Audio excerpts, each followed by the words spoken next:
Hey y'all, happy Monday and happy Martin Luther King Day. Shout out King Jesus, the homeboy. Where will we be without Christ our King? Where indeed? Luckily, we do not have to find out, but we do know that where there is an air of expectancy and an aroma of faith, God will do great things. And that is always cool. And one of the great things is me getting to talk to y'all. I love it. So we're going to get into it. But happy Martin Luther King Jr. Day. Today we celebrate Dr. King and the sacrifices that he made in his life. Truly an inspiration to us all, and the fact that he blazed such an incredible trail for civil rights for black people in this country, and that made all people able to have rights and privileges because of the things that he lived and embodied. He said things like darkness cannot drive out darkness, only light can do that. Hate cannot drive out hate, only love can do that. He also said injustice anywhere is a threat to justice everywhere. And he also said our lives begin to end the day that we become silent about things that matter. So just so many inspirational points there. And I thought, wow, how fitting and how amazing is it that the distinguished senator from California, daughter of the Mecca, the real HU, Howard University, Senator Kamala Harris announced today on Martin Luther King Jr. Day that she, in fact, will be running for president in 2020. Oh my goodness. Shout out HU. Shout out Kamala Harris. That is just amazing. I am super excited. Also, while I'm giving shout out to my cousin Trina Posey. Her birthday was on yesterday. Happy birthday, Trina. Again, I love you. And it's just a great day. So today, I want to talk about us as women. I love women. Y'all know that I am a feminist at heart. Not always the best one, but I always want to support my sisters out there all over.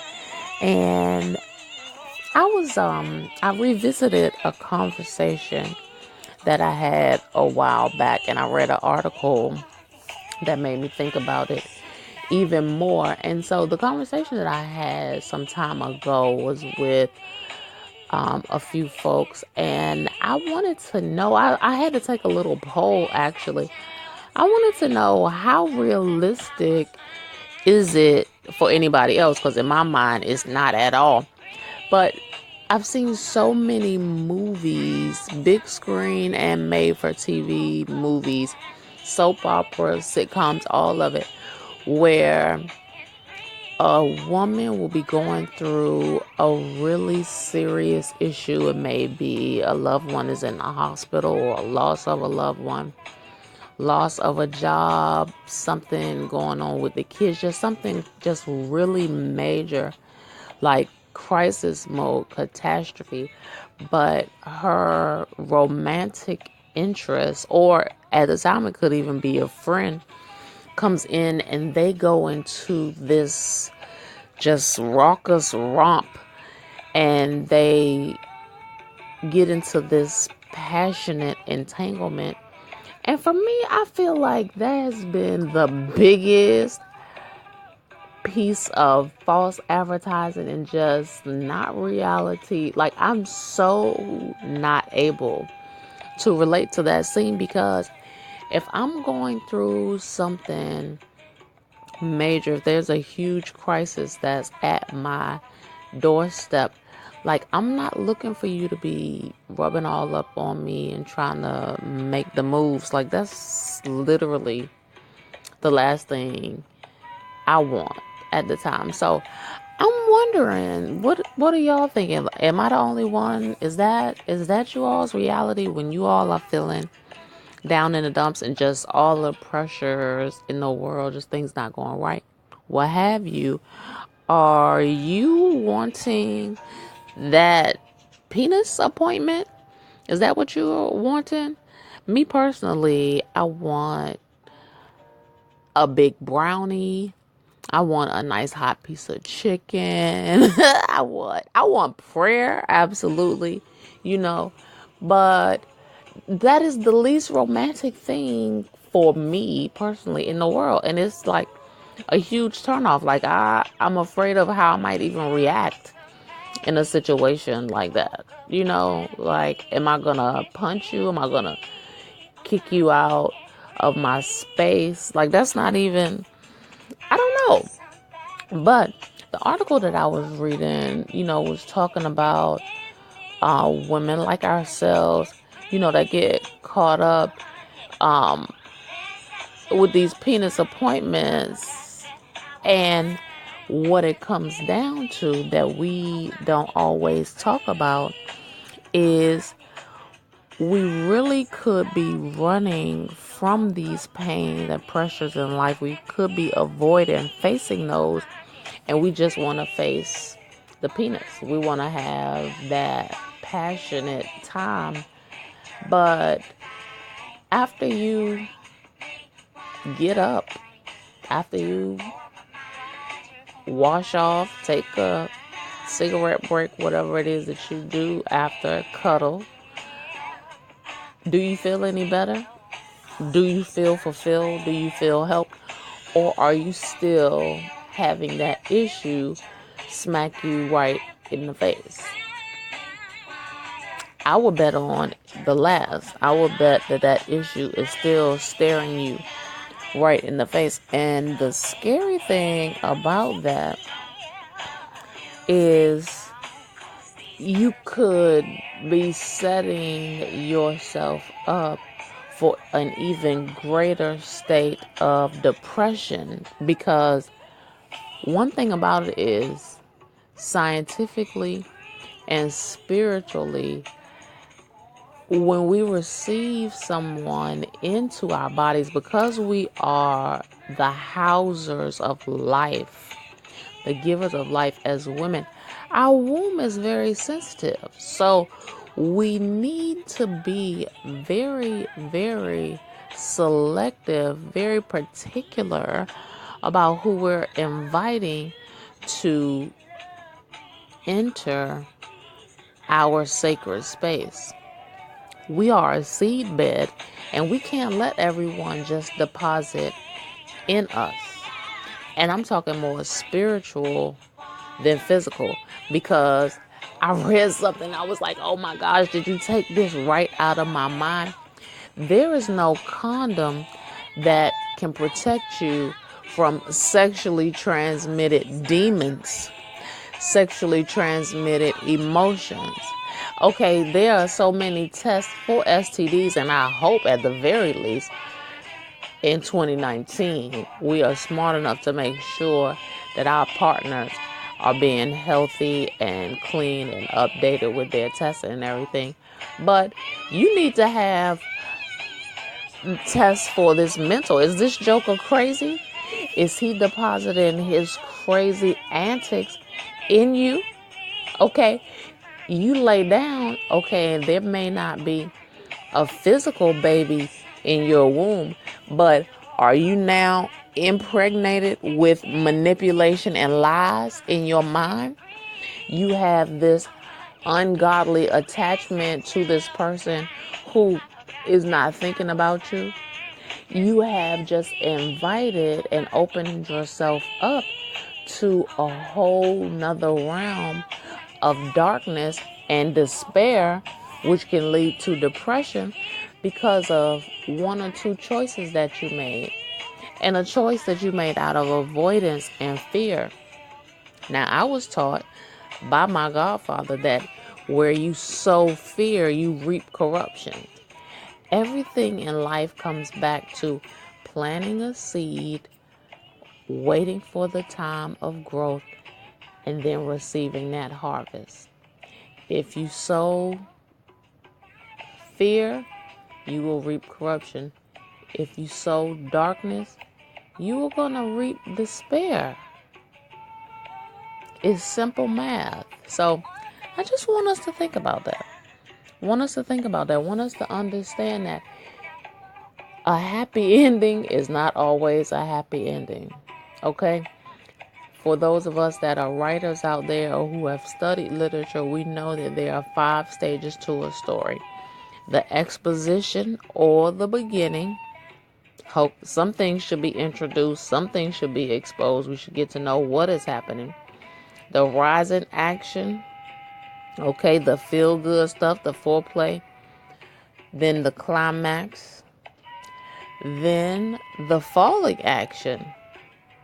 And that's where a lot of us get stuck and get caught up, is in that falling action. Things not turning out quite like we thought they would, quite like we planned it all to be when we made that penis appointment, okay? Because we didn't think it out thoroughly. We were in fear of what was happening before us. We wanted to just block that out instead of unearthing that and dealing with what that really meant and what it meant for our future as well. So, not to be overly deep, but just wanted us to think about that. So, even though we say, oh, I just want to be happy. Well, being happy means that something has to be happening. There's a difference between happiness and joy. Joy comes from deep down on the inside, and not deep down on the inside of your vagina. Joy comes from having a hope and an anticipation for something greater, for a future. It doesn't depend on what's happening on the outside of you, but there is a knowing on the inside of your soul that, hey, things are all right and things are going to be all right. That there is a greatness, that there is a victory, that there is a purpose, that there's another step.